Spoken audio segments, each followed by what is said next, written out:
Brace the rudders! Raise the sails! Raise the sails! Captain, an unidentified ship is approaching. Over. Roger. Wait, is that an enterprise sales solution? Reach sales professionals, not professional sailors. With LinkedIn ads, you can target the right people by industry, job title, and more.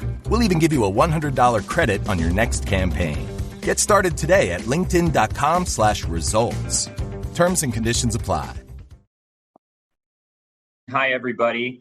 Thanks for joining us today for this special call with Tony Khan to discuss the upcoming AEW and New Japan Pro Wrestling show, Forbidden Door, live from the O2 in London. Just some quick housekeeping items in the interest of time and giving opportunities to as many people as possible. We ask that you kindly refrain from asking two-parted questions, and please try to keep your questions focused on Forbidden Door. I'm going to turn it over to Tony for some opening thoughts, and then we'll open the line for questions. Tony, go ahead. Thank you very much, Danny. It's great to be here with all of you. I'm so excited for this weekend. It's really one of my favorite weekends in wrestling coming up this Sunday. It'll be Sunday afternoon for all of you in America, and it'll be a great Sunday evening for us here in the UK. I just am thrilled to be in London anytime, and in particular for this event, it's just going to be so fantastic, and very excited to talk to you and hopefully answer as many questions as I can.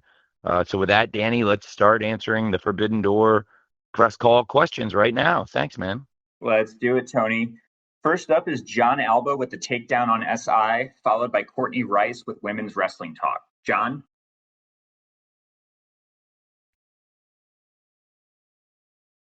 Hey, John.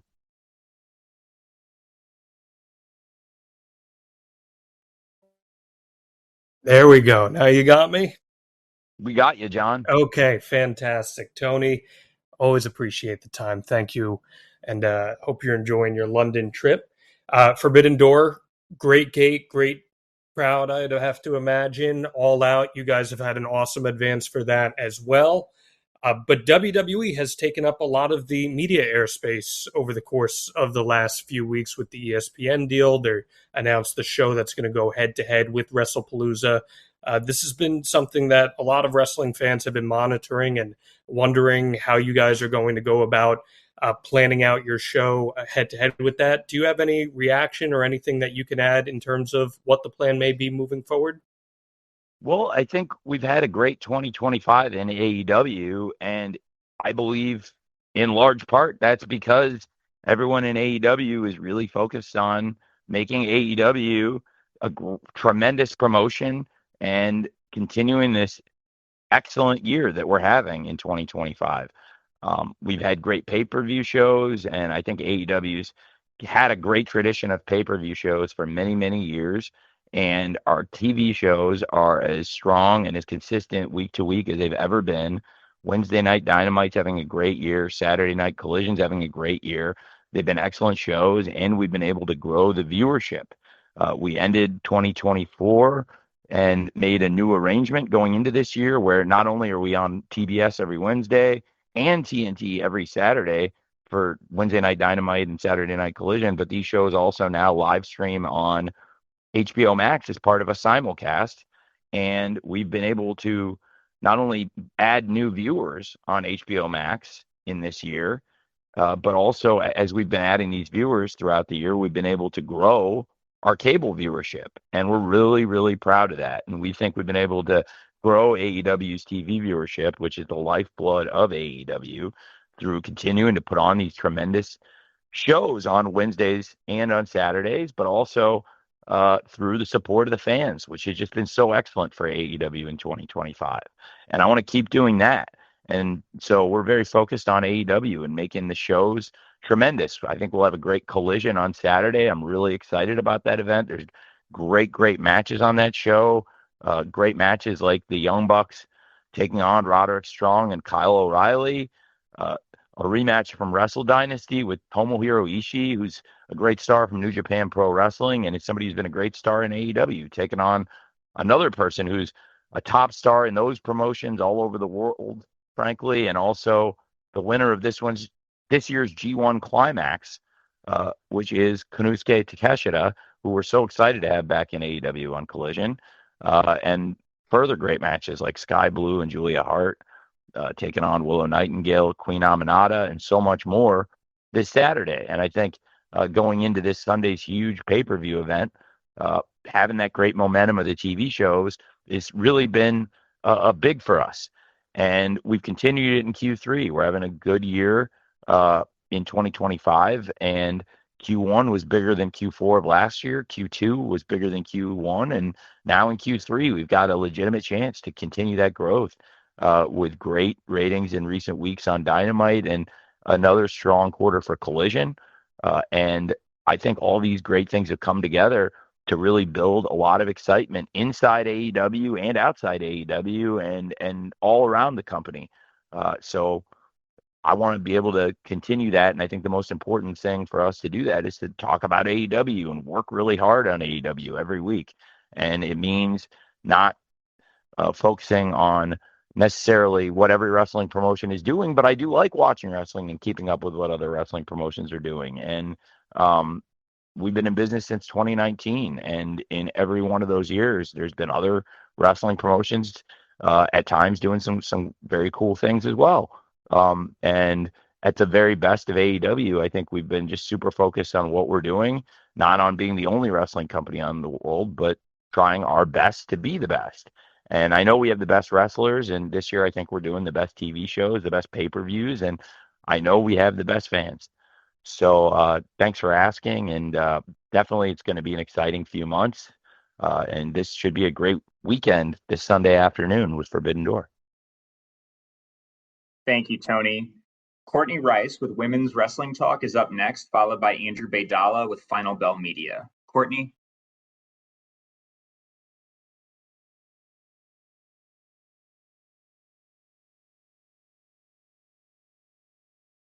Hey, Courtney. It looks like we lost Courtney. Okay, let's go ahead and try Andrew Baydala with Final Bell Media, and then we'll try Courtney again. Can you guys hear me? Oh, perfect. Oh, Hi, she's Courtney. back. Hi, Tony. Thank you for having me and sending good luck to the Jaguars this weekend on the final preseason game of the season. My question is mostly towards Alex Windsor, because since she made her official debut at All in Texas, she's been making a lot of noise, obviously working under the AEW Women's Champion Toni Storm, and now she's coming back to her home country in a big match in part of the Fatal 4-Way match for the TBS title, which includes Mercedes Moné and also a representative from CMLL and Stardom. And a lot of people are not too familiar with Alex Windsor, and this is a really good opportunity to reintroduce people to the main audience, considering, as I mentioned, she's going to be back in her home country. My question regarding this is, since we've seen a lot of growth within the women's division, and also seeing the potential since we've had some females that took in serious injuries this past year, do you see Alex Windsor being a future top player in the AEW women's division? Absolutely. That's a great question. I think Alex Windsor's having a great year and is taking advantage of a great opportunity. Alex Windsor had some video packages and some hype around her joining AEW. We had worked with Alex Windsor a bit before in AEW and in ROH, and she had challenged Athena for the Ring of Honor title in ROH at Global Wars Australia, which was a great event and a great match as part of a great night. And I really am a big fan of Alex Windsor. And as we approached AEW All in Texas, I thought she would be a great addition for the Casino Gauntlet match. And I coached that match and worked with the great wrestlers. There's so much talent in AEW and in the men's group and the women's group. There's so many great wrestlers. This year, I'm glad you mentioned injuries, because that match, it was an excellent match, but it was hard hitting. Several of the wrestlers in the match that we had plans for got knocked out for the rest of the summer and have had to make a lot of adjustments. Some great names who we really like were injured, but one of the real bright spots in the match was the debut of Alex Windsor, and I've made some adjustments and really have built Alex Windsor in as a focus of the promotion, as a huge piece of the puzzle for AEW looking at the upcoming future of the company. And Alex Windsor has just been excellent. She's delivered time after time in great matches, singles matches, tag matches, going against the very best competition in pro wrestling here in AEW. And I think Alex Windsor can be a top star in AEW in the future. And to go one further, I think Alex Windsor is a top star in AEW right now. We saw her in the main event of Wednesday Night Dynamite last night, and she fit right in. She's been in these huge matches on TV, big matches, including huge main event matches on Collision and Dynamite. And Alex Windsor is in there with the very best wrestlers in the world and delivering. And I think she's going to have an excellent opportunity in her home country, not far from her home, to bring back the TBS championship and become the very face of TBS, the network where she was in a great main event match just last night. Alex Windsor has so much potential, somebody we're really excited about, and it's a team and it's a sport. And that's one of the really exciting things about pro wrestling. Like in a lot of other sports, you build roster, you look for depth, you look for young, exciting stars. And the nature of sports, in particular, such a violent, intense sport like pro wrestling, injuries will happen. They do create opportunities, they create challenges, but they also create opportunities for companies and especially for wrestlers. And Alex Windsor's certainly making the most of the great opportunities that she was always going to be up for great opportunities in AEW. And she's jumped into the very top of the picture and is in the championship scene against the top names right now. And Alex Windsor fits right in with the very top stars that we've seen, like the AEW Women's World Champion, Timeless Toni Storm, her non-sexual good friend, like the Ring of Honor Women's World Champion, Athena, who is 68-0 in Ring of Honor as champion and now going into Forbidden Door herself as the AEW Women's World Championship challenger. And, of course, the most decorated wrestler in the world, the TBS champion, Mercedes Moné, who will be in this great four-way match along with great competitors like Persephone from CMLL and now Bozilla, this great powerhouse from Stardom, who is joining the match in this excellent field. It's going to be a great match. It's going to be a great show, Forbidden Door, this Sunday. And we're excited to have a hometown hero and a great wrestling star like Alex Windsor wrestling on this show. Thanks for asking. Thank you, Tony, and thanks, Courtney. Andrew Baydala with Final Bell Media is up next, followed by Samantha Shipman with the Daily DDT. Andrew? Hey, Tony. Hope you're doing well. Hey, Drew. In light of the recent comments about the pay-per-view model and the sentiment from top executives that it may be quote-unquote dead, along with the rise of the direct-to-consumer streaming platforms, I'm curious about your thoughts given AEW's strong pay-per-view buy rates and their impressive pay-per-view attendance figures. Would you ever consider establishing a singular home for AEW's pay-per-views or even building your own platform? Thanks. Well, thank you for asking. I really appreciate it. And I really do think, as you've said, AEW is having a tremendous year of pay-per-view. We've had strong numbers and great events and great demand for these events. And I think we can continue that, including Forbidden Door this Sunday afternoon. The support of the fans has been tremendous. So certainly pay-per-views, a great platform for AEW, working with great providers. Right now, we're working with Amazon Prime, who've joined us this year. They're tremendous, working with all the cable and satellite companies, indemandppv.com, now YouTube, DAZN, some really, really great partners joining us. And in the future, when it's ready to go, I also look forward to HBO Max joining the pay-per-view provider party. And AEW certainly sees HBO Max and Warner Brothers, TBS, and TNT, these relationships as being a lifeblood of our company. And I can't wait for them to join when it's ready to go, the pay-per-view provider as well. And absolutely, our pay-per-views have been great shows, but we've also had tremendous results, as you said yourself, Drew. And I think the medium has been great for us this year. And as we continue to deliver great events, we've had great results and great support from the wrestling fans. So thanks for asking. Thanks, Tony. Samantha Shipman with the Daily DDT is up next, followed by Mike Johnson with PWInsider.com. Samantha? Hi, Tony. Hey. Hey, can you hear me okay? I hear you great. Okay, great. Thanks. Thank you for the time. So Forbidden Door is obviously a joint pay-per-view between yourselves and New Japan. And this year seems to be, well, it doesn't seem to be. This year is a little bit more heavy with AEW versus AEW matches. And fans seem to really want more crossover matches where it's kind of an AEW versus New Japan type deal. Is that something that we could see going back to in the future where it kind of is just where it's more head-to-head competition? And even having some of the crossover that we have with, obviously Tanahashi is going to be and Gabe Kidd are going to be in the cage match. So will we see more stuff like that, or can we potentially go back to having just AEW versus New Japan type matches?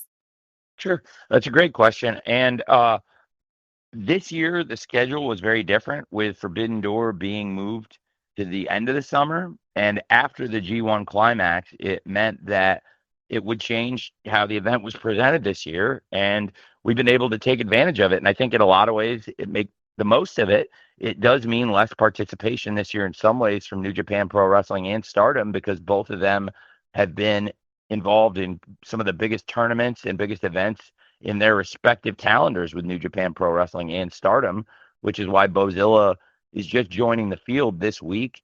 And a lot of the stars from New Japan Pro Wrestling have just arrived on TV in the past week. We do have great matches involving competition from New Japan Pro Wrestling, including, as you mentioned, the president of New Japan Pro Wrestling, Mr.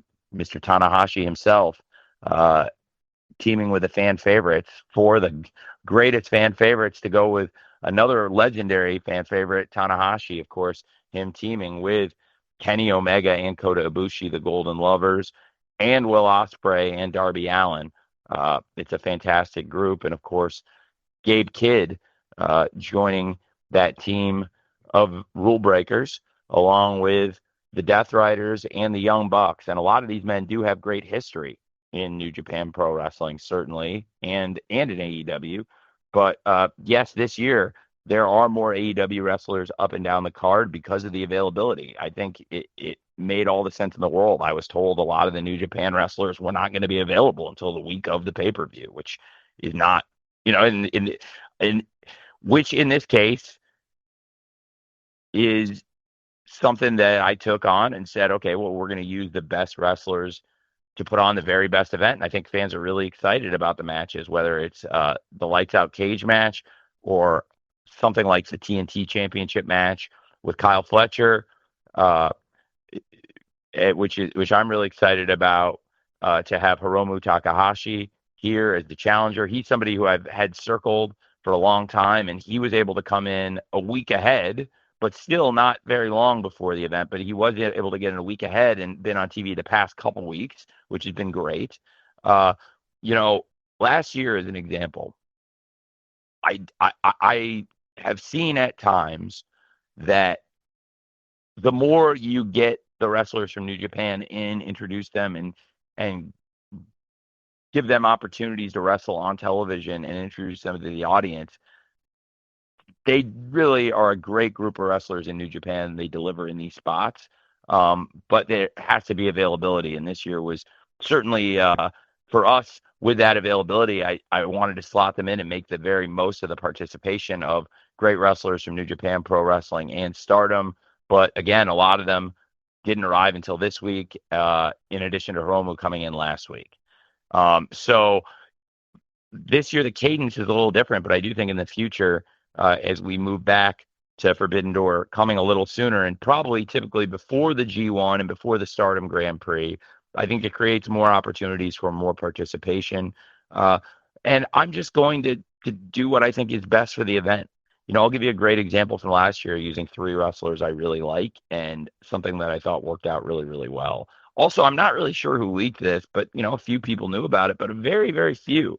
So it is an interesting story, but I will admit that it is true.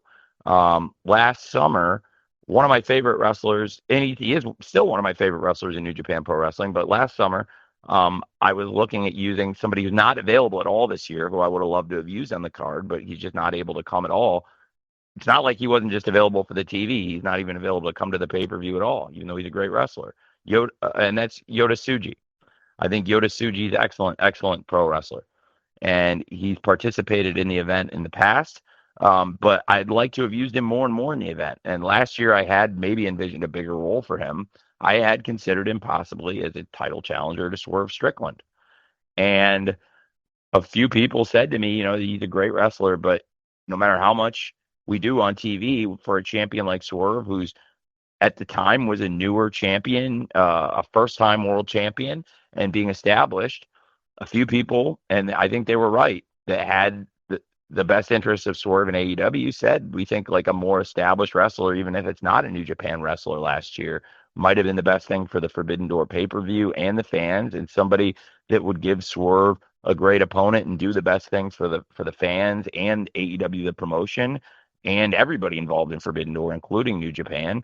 And that was Will Ospreay as the challenger. And Will Ospreay himself came and said, I think I'd be a great challenger for Swerve, and maybe it could help the event more if you're interested in that. I'd be very willing to do it, even if it's a little outside the traditional way we've done the Forbidden Door pay-per-view. And I thought about it, and I thought it was right, and I made the choice to do it. And I went with Swerve and Will Ospreay, and I think it was the right thing to do looking back. Even if it was an AEW versus AEW match, it was the best thing for the championship and the champion Swerve and the fans. And I do think Swerve versus Yota Tsuji would have been a great match last year, but I think it was a good change for the fans, an example of trying to make the best match with all the best available wrestlers. But at times, the best match very often has been a top star from New Japan against a top star from AEW. And I do think we have great examples of that over the years. And again, a match I'm looking forward to for the TNT Championship is one of our best rising top stars entering his prime, with the TNT champion Kyle Fletcher, the proto star, defending the championship against Hiromu Takahashi. I think Forbidden Door is built on great matches like that.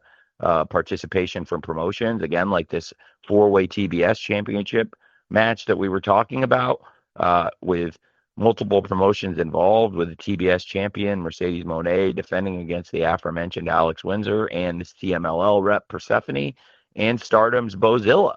But with Bozilla just joining us this week and has not even been able to travel to TV yet, for example, we've been featuring Mercedes Moné and Alex Windsor, and Persephone just arrived this week, and I really like her Persephone a lot too. And I do think Persephone from CMLL and a lot of the stars from CMLL can be involved in this event in the future. It's a great event, and I think it's a great lineup this year for the fans with stars from multiple promotions. There is some great participation from New Japan Pro Wrestling, and I do think as the calendar changes back next year to being probably more similar to what it's been the past several years of Forbidden Door for the events we had in the past years in Chicago and Toronto and New York, I think this year we're going to present a great Forbidden Door with the best of the best for the fans here in London. It's going to be a great event Sunday afternoon. And then as the availability in future years of the wrestlers from New Japan and Stardom changes based on the calendar, I'll try to integrate them as much as possible and do it in a way that's the very best I can for the fans. And I can't promise it'll always be perfect or that it will always be right, but I can promise we'll always do our best in AEW, and we're working really hard to make it a great year for the fans. And I think along with our partners, New Japan Pro Wrestling, CMLL, and Stardom, all the promotions are going to come together and deliver a great Forbidden Door this Sunday. Crazy. It's right around the corner. And this is one of my favorite wrestling weeks of the year. Thank you for asking. Thanks, Tony. Mike Johnson with PW Insider is up next, followed by Jamie Falcon with the Los Angeles Times. Mike, go ahead.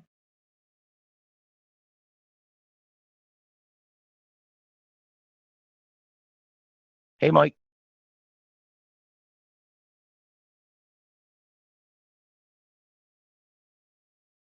Mike, you got to unmute your line. Okay, why don't we go ahead to Jamie Falcon with the Los Angeles Times, and we'll try Mike again afterwards. Jamie? Great.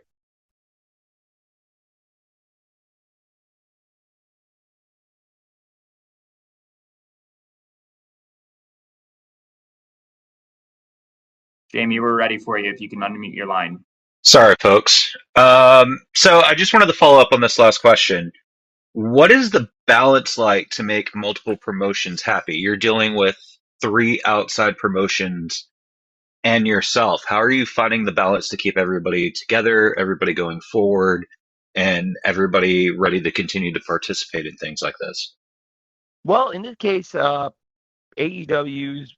the lead producer, and we've got great support from other promotions. But in this case, AEW's built up to be very sufficient and having a great 2025. So even if it's a year where the calendar means that some of our partners aren't going to be able to have all the week to week to week participation in the lead up to the event, that's okay because we're a team. And for me, being the lead producer on this show, it means that I'll use people that I can get, people that are available, and then when we can get the very best of the best and get them all together, we're going to create a great event and create a great flow into that event.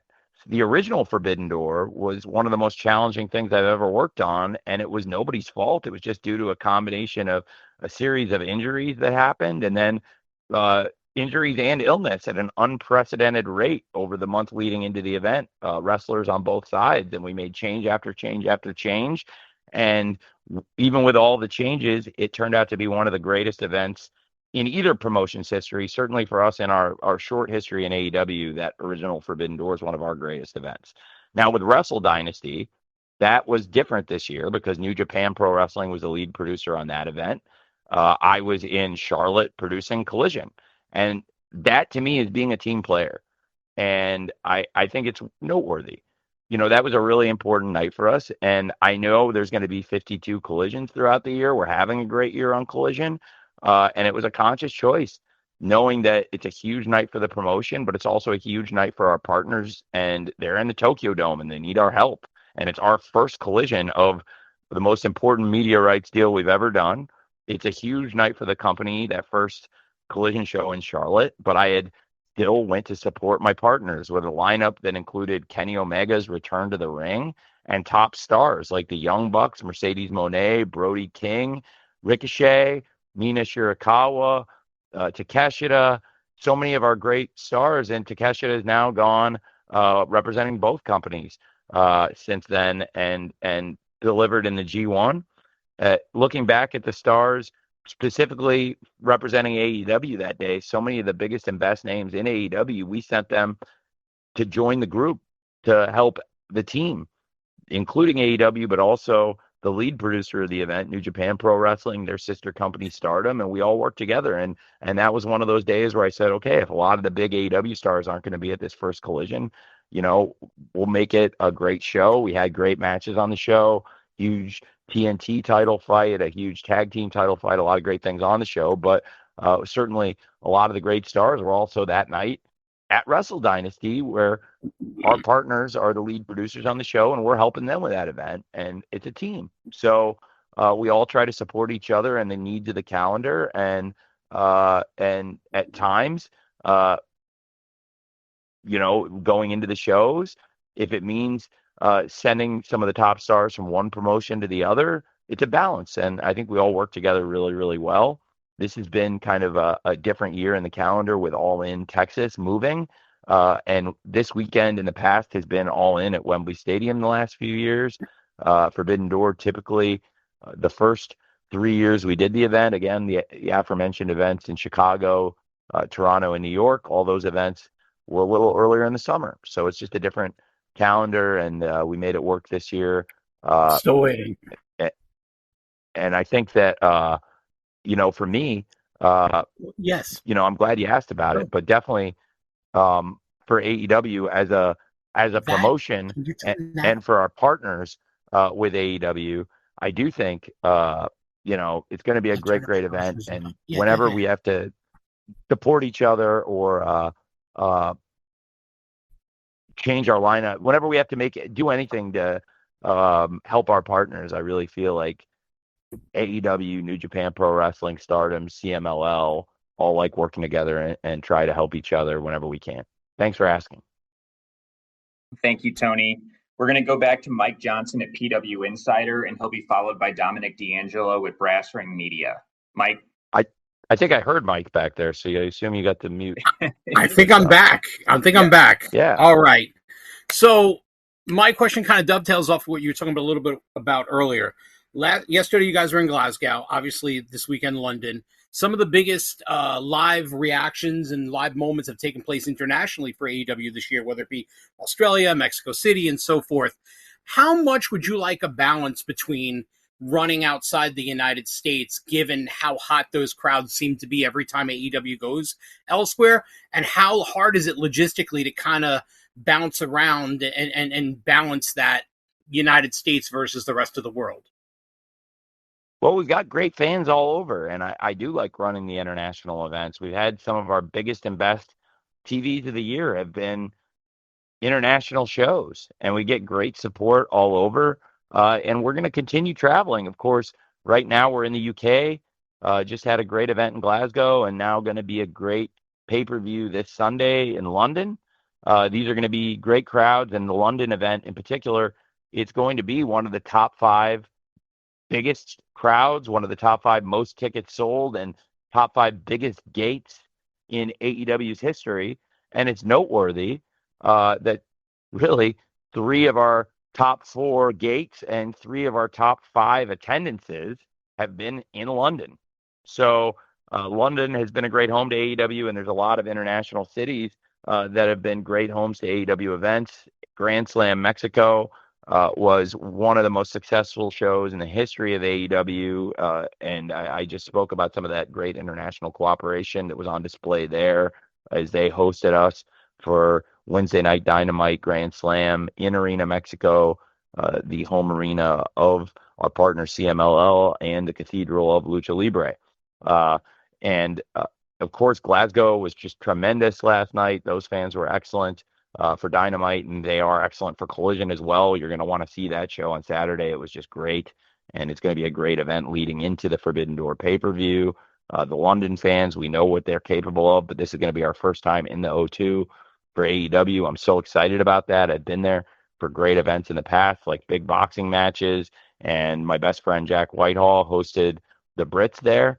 I've seen great things at the O2, but I've never been able to work on AEW there, so I'm really excited about that, and it's going to be a historic weekend for AEW. And it's a great point, Mike. The international shows have been really successful for AEW this year. We're having a great year domestically and internationally, so it's a big part of our profile. And you've also seen us go into new markets for the first time this year, whether it's Scotland last night or Australia for Grand Slam Australia, which was a great success for Collision, or Mexico for Grand Slam Mexico, which was a huge, huge success, one of the biggest Dynamite shows in years and one of the most important Dynamites ever. And these are all markets and countries we want to go back to, and there's other great cities in these countries that could host AEW as well. So we're really excited about the international growth. And U.S., we're having a great year. We just had our biggest U.S. attendance ever for our last pay-per-view, which a lot of us think is the best show we've ever done. And we set a high standard here over the past 6+ years. So it is a balance between the great international events and all these U.S. cities. And after 6 years, there are still so many great cities in the United States where we're longing to host a pay-per-view and looking forward to hosting our debut pay-per-view still. So one of the real silver linings and nice things about being such a young promotion that's only been around for 6 years is there's a lot of new places we can still visit and new markets, and some of that's even still in America, but certainly all over the world we're finding that, including last night for the first ever AEW show in Scotland, which was a great success. And looking forward to trying a new arena in London this Sunday for Forbidden Door. Thanks for asking, Mike. Thanks, Tony. Dominic D'Angelo with Brass Ring Media is up next, followed by Amy Nemedy with WrestleJoy. Dominic? Hey, Tony, can you hear me all right? Yes, I can. Hey, how's it going? Cool. Going Looking good. forward. Hey, thanks. Looking forward to Forbidden Door this weekend. But you have another cool residency upcoming here in Philadelphia at the 2300 Arena, and wanted to get your thoughts. Obviously, we know your affinity for ECW and the legacy behind that. Do you plan to embrace some aspects of ECW, the history of it, and maybe some surprises moving forward for those couple of weeks that you're going to be there?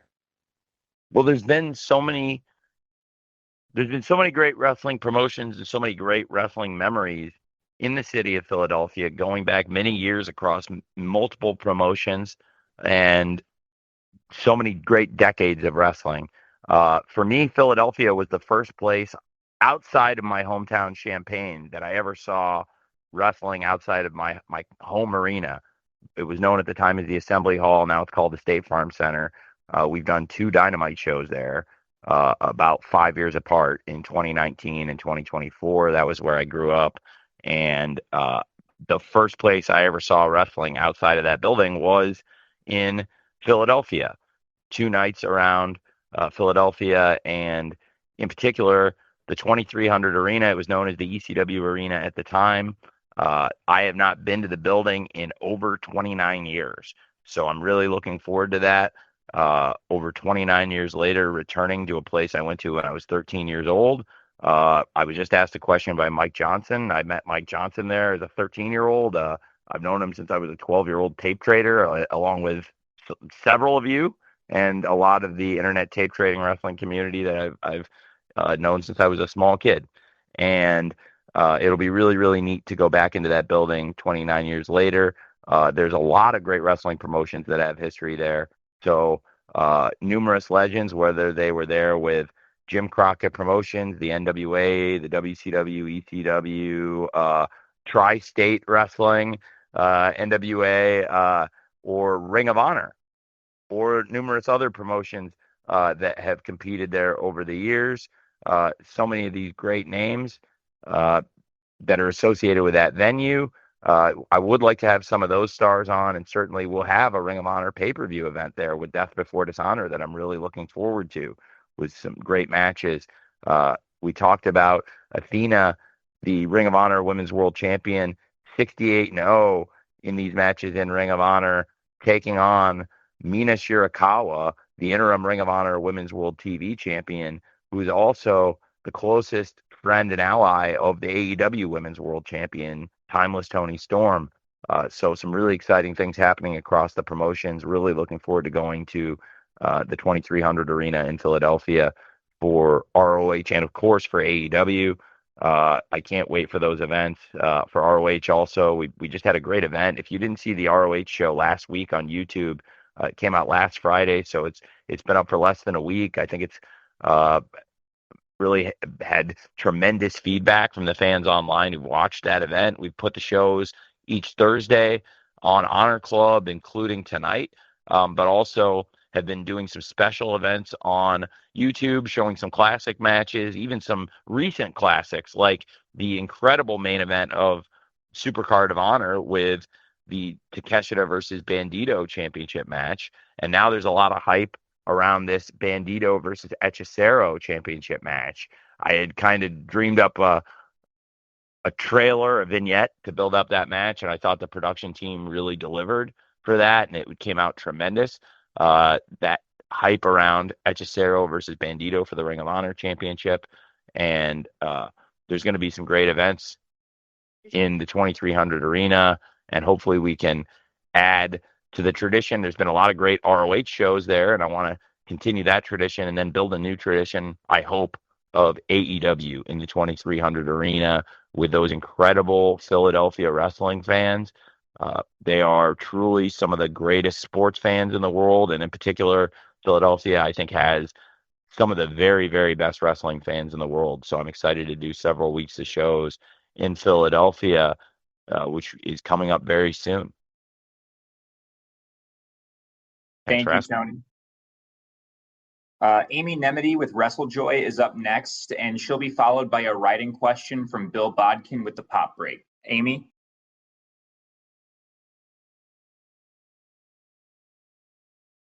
Hi, Tony. Can you hear me?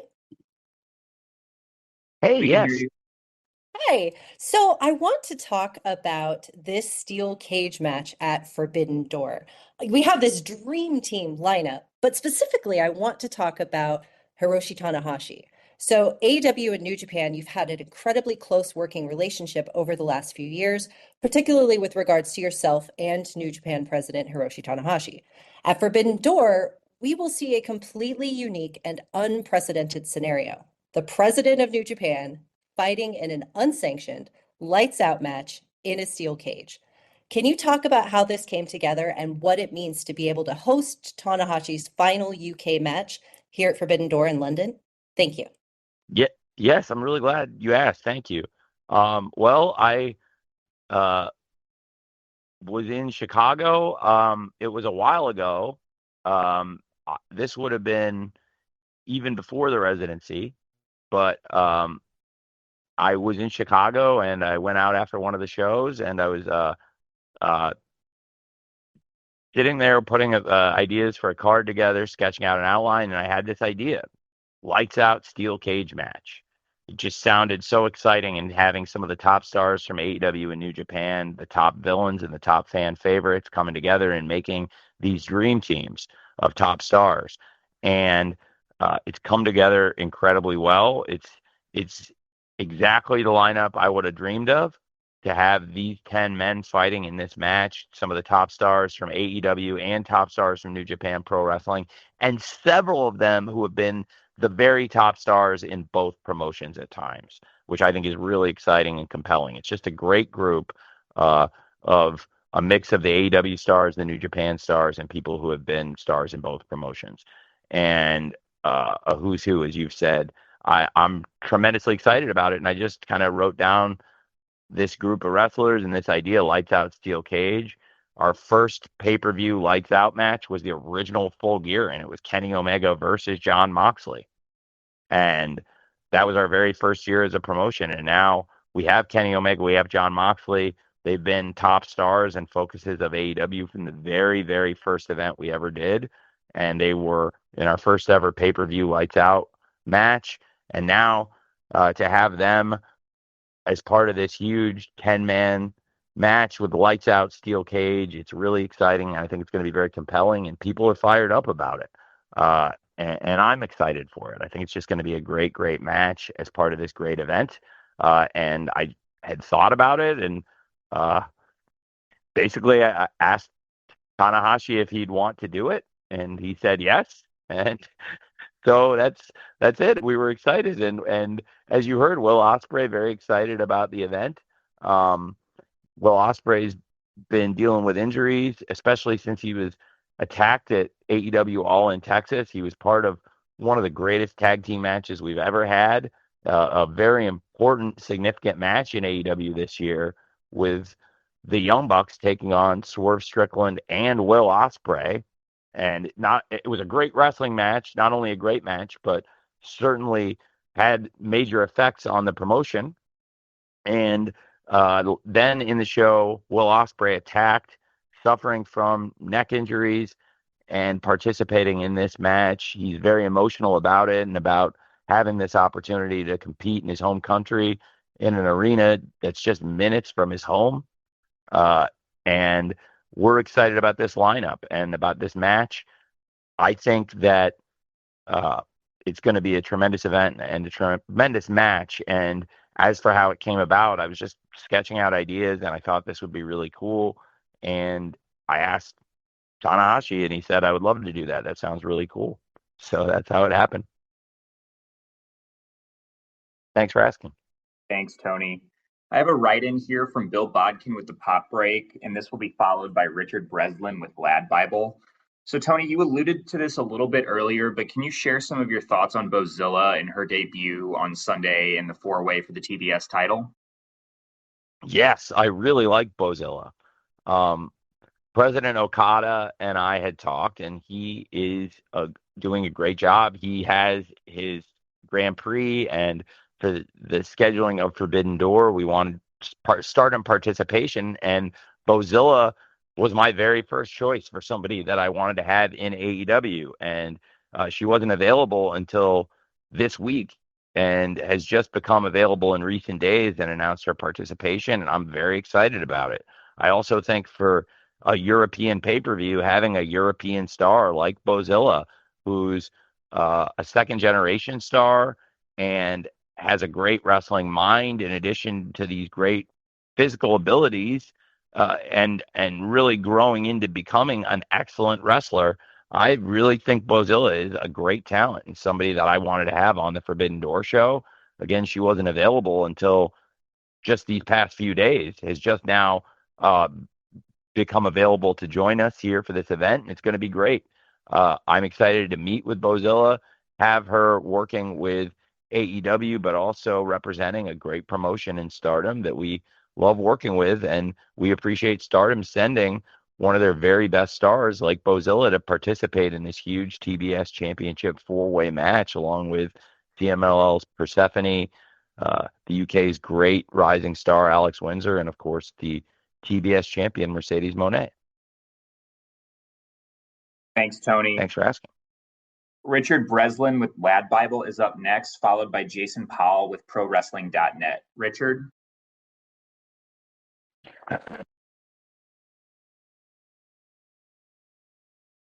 Richard, you there?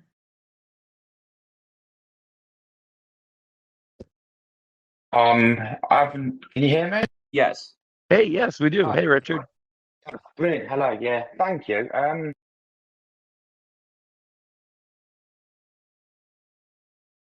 Richard? Oh, Richard, no. we did hear you. We may have lost Go you. ahead. Oh.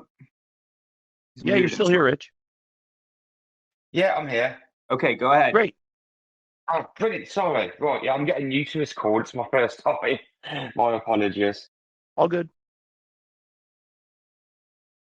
You're good to go, Rich. Go ahead.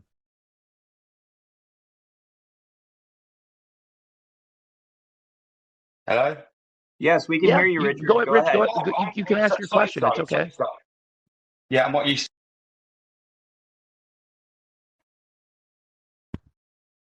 Okay, My friend, I didn't, Rich, I didn't hear your question. Could you ask one more time, buddy?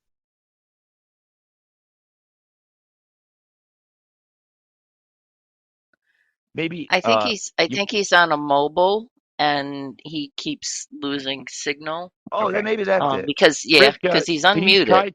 Can you try starting your question from the top, please? Okay. Can you hear me clearly now? Or I do. Yes. I do hear you Okay. clearly. Yes. Okay. So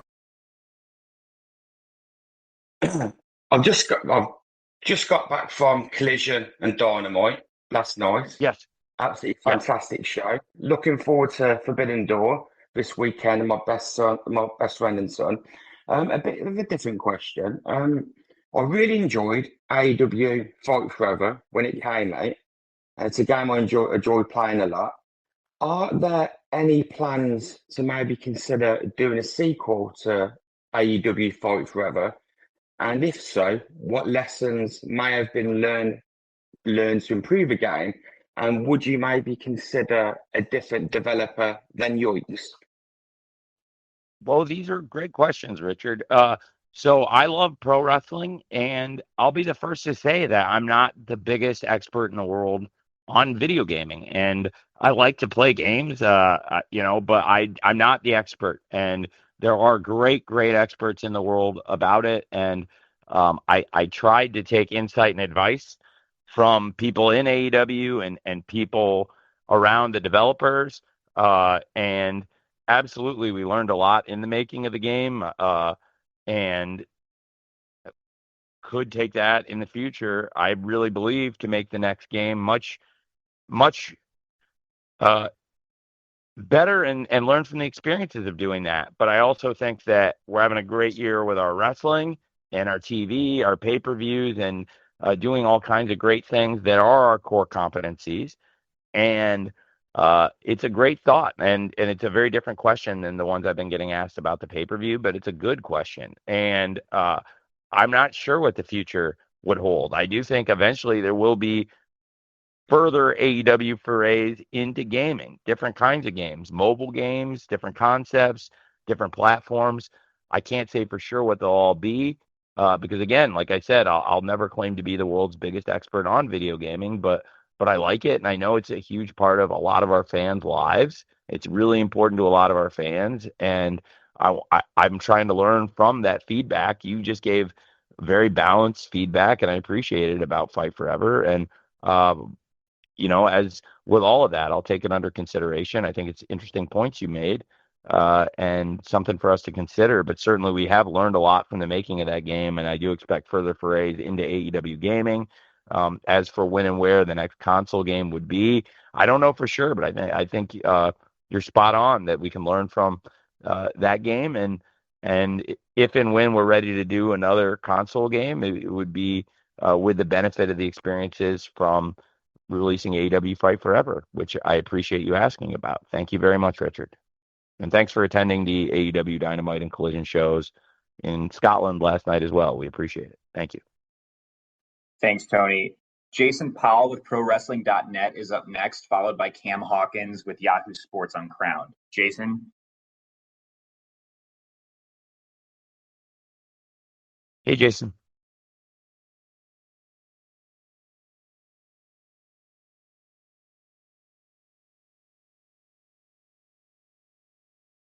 Hey, Jason, you can go ahead and unmute your line.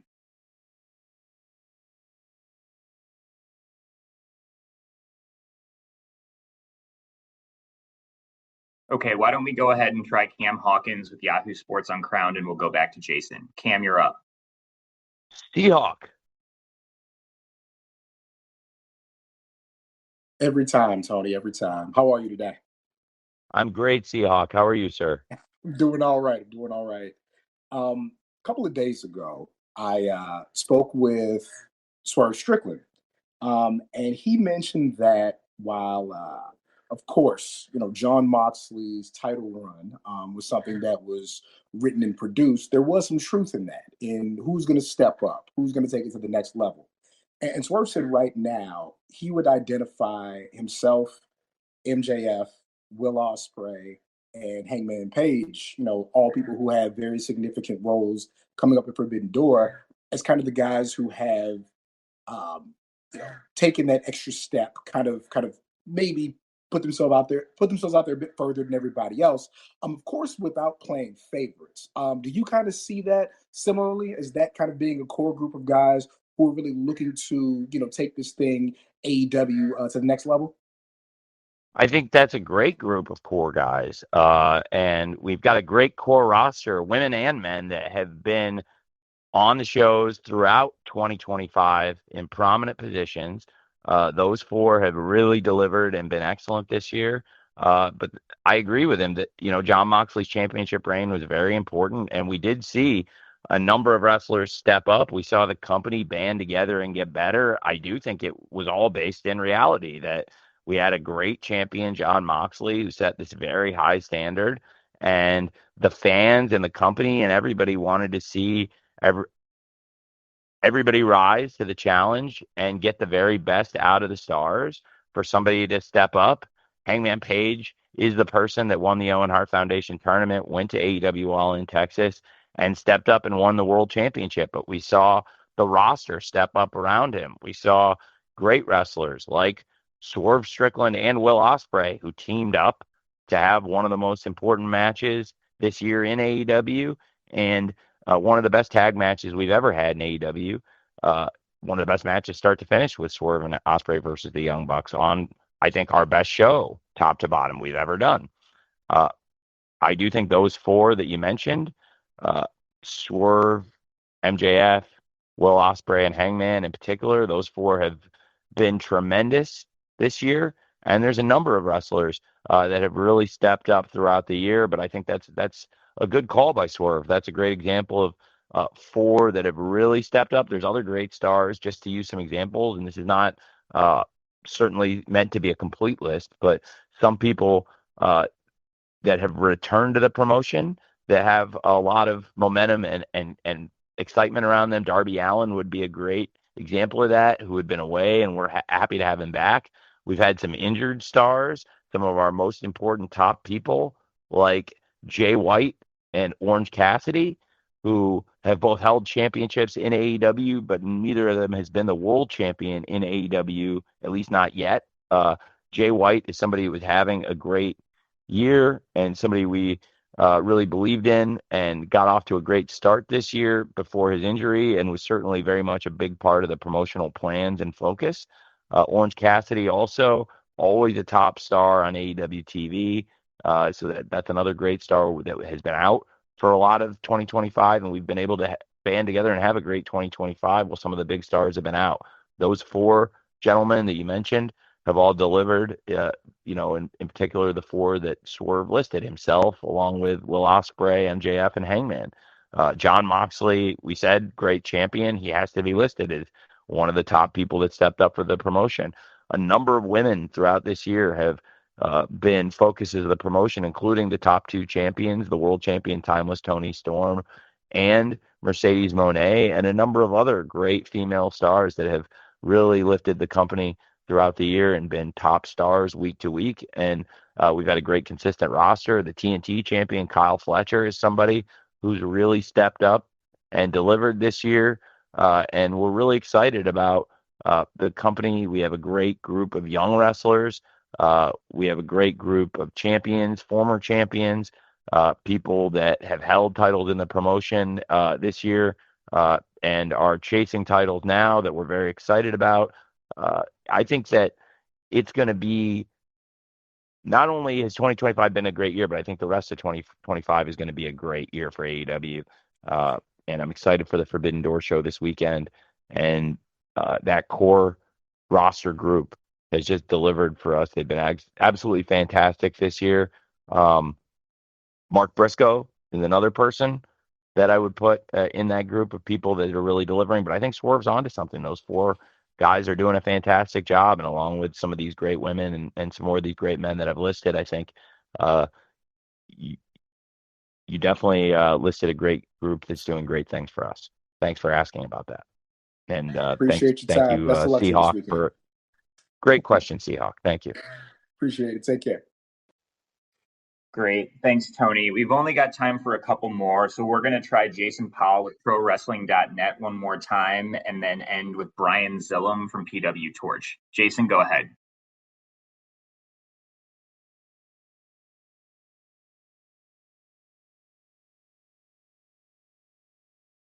I actually Jason, grew up reading Jason Powell. He actually wrote also for the Pro Wrestling Torch when I was a kid. So excited to talk to you, Jason. If you're here, if you can hear me. No, we can't get him. We can't get him off mute. Okay. Okay. Well, All right, Jason and ProWrestling.net, they do great stuff. If we get him, we can answer his question. If we can get him, and I can talk to Brian here in the meantime. Great. Why don't we go ahead with Brian at PW Torch?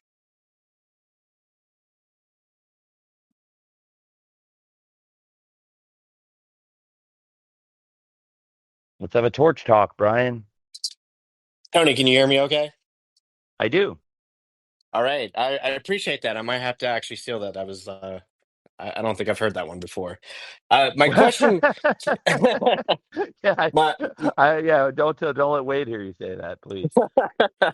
Will do. Tony, my question is real quick. So you've mentioned in the past that 2025 was going to be a big year for the company, but it also seems like a big year for you personally as a leader. How do you feel you've grown and matured as a leader of the company since the early years of AEW? I appreciate you asking that. I think everybody has stepped up, and it's a team effort. And as the coach of the team, I have to try to do my very best week in, week out. And I just show up every week hoping to put on a great event with some ideas and looking to work with the wrestlers. If you come to an AEW show and you work in the company, one thing you can always count on is I'm going to be there and I'm going to want to help you put on a great event. And I love wrestling. I've loved it since I was very, very young, and I consider myself very fortunate to work in this job, and I bring that to work with me every single day. And as long as I'm grateful to be in the wrestling business and grateful for this position, I think that can only be a good thing for AEW. I appreciate you asking that, but I think really the big success in AEW this year has been from the wrestlers stepping up. Certainly the media rights agreement that we negotiated has been the lifeblood of the promotion, and that's been a major reason for the momentum that we've had this year. Our new partnership with HBO Max and the renewed focus with PBS on Wednesday nights and Saturday nights on TNT, and growing that viewership while we simulcast, and the fans. the fans really love what we're doing with AEW, and I like to stay in touch with them, and I like to hear their feedback, and it means a lot when the feedback's good. And almost every week there's been really good feedback this year. Not everything always has to be 100% positive. I want to hear the truth and what people like about the show. And this year, people like most of the things about the show and most of the shows, and that's really exciting. And then it makes me want to keep doing those things and putting on the shows fans want to see. And it's been a great year for the company, and I give the credit for that to the wrestlers and the staff and the great AEW fans. And I really appreciate you asking. Thank you very much, Brian. No problem. Thanks, Tony. Thank you. Thanks, Brian. Well, Tony, we're at 3:06 now Central Time, so that puts us at an hour. If you'd like to wrap up with any closing thoughts. Well, it's good. We're only 10 minutes from Tony 316. I don't think I'll make it quite that far. I do have some closing thoughts, and it's just to say thank you to all of you. I really appreciate you. I do think, as we've said, it's been a great year, and it's only possible, as I said, because of the staff, the wrestlers in AEW, and the fans and the media. I really appreciate all of you covering AEW. Many of you have been covering AEW since the very beginning of the promotion, since it was just an idea before our first event. And I really, really appreciate that. Thank you for giving us this chance. A lot of you have said a lot of positive things about AEW in 2025. And a lot of you give really balanced feedback, and I appreciate it. And I like hearing your thoughts, and I appreciate when you're fair too. And giving us a fair chance to just do our best. And I like hearing what you like about the promotion, or what you'd want to see changed. And thankfully, people really like a lot of the things this year and want us to keep putting on the kinds of great events we've been doing week to week. So that means a lot, and I really appreciate it. Thank you for your insights. Thank you for covering pro wrestling, all of you. Thanks for being here. I tried to answer as many of your questions as I could in this 1 hour and 8 minutes. And hopefully I'll see some of you at the Forbidden Door Scrum and upcoming pay-per-view press conferences and scrums. And as always, I'll try to answer as many questions as possible. And I just want to thank you all for joining us here today, and thank you all for covering pro wrestling and for covering AEW. Thank you very much. And thank you, Danny. Great job. Sorry, Tony, was fumbling for the unmute button, but thank you very much. And Danny, thanks, you live everyone. by the sword and you die by the sword, my friend. Indeed, indeed. Thank you, everybody. We're now at the end of our time, and we'll be distributing an audio recording to all attendees shortly. Appreciate you being here for today's call. We look forward to you joining us for AEW and New Japan Pro Wrestling's Forbidden Door this Sunday in London. Have a great day.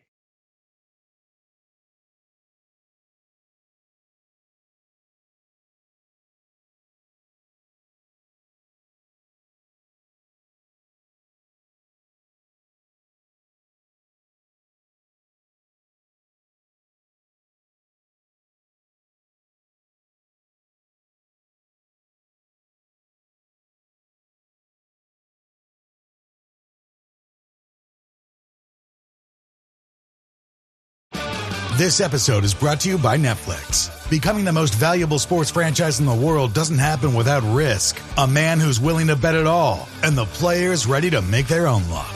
America's Team, The Gambler and His Cowboys, is the story of the 1990s Dallas Cowboys and Jerry Jones's impact on NFL history. Featuring interviews with iconic 90s players and more. Watch America's Team, The Gambler and His Cowboys, streaming now only on Netflix. Want to live better? We've got a lot of work to do. Join Chris Hemsworth in National Geographic's new Disney Plus original series, Limitless. Live better now. I'm diving headfirst into cutting-edge science to uncover 3 powerful secrets to living better right now. The growth that occurs through any challenging experience is really what we seek. Chris Hemsworth stars in Limitless. Live better now. Now streaming on Disney Plus and Hulu. It's showtime.